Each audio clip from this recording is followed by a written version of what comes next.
小紅書封面決定70%嘅流量，3個技巧。第一，一定要用3:4嘅豎屏構圖，手機端睇起身好舒服。第二，標題一定要用粗體加高對比嘅顏色，譬如黑色字體用白色邊啦，紅色字體用白色邊啦，呢啲高對比顏色。第三，內容一定要突出一個核心亮點，譬如素顏對比、教程步驟，1分鐘教你調整封面，小眼睛就會漲爆。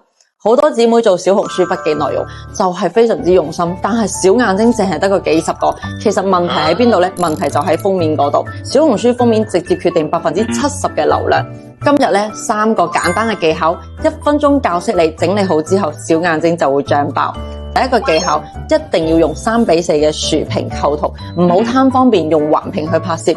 用手機刷小紅書嗰陣，豎屏嘅封面就會佔滿成個屏幕。用戶一睇就會睇到你發啲咩內容，譬如你係拍護膚品嘅，咁咧你橫屏咧就只可以拍到產品嘅一半啦，所有信息就會漏晒。好似我做護膚品嘅封面咁樣，都係用豎屏拍精華加面霜嘅搭配步驟啦，佔屏就會比較多，睇起身就會好舒服。第二個技巧就係標題字一定要用粗體加高對比度嘅顏色，唔好再用淺粉色加淺藍色呢啲死亡顏色搭配啊吓，呢啲係唔清晰嘅，用戶滑走得你咁快啊，字體睇唔清，根本就唔會有人點入去睇。最簡單嘅就係用黑色字體加白色邊，或者白色字體用紅色邊。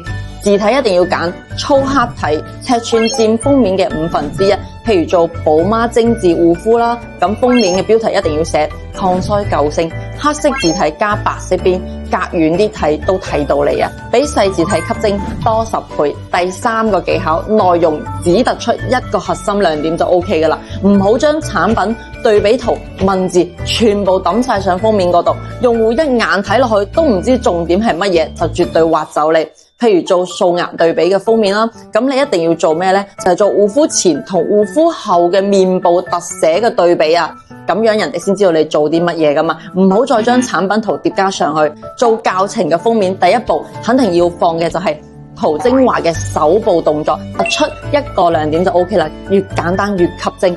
3個技巧超實用，唔使學複雜嘅設計，打開手機修圖 APP，1分鐘整理好封面，下次發筆記先整理好封面，然後小眼睛就會漲爆。快啲試下啦！你學識未？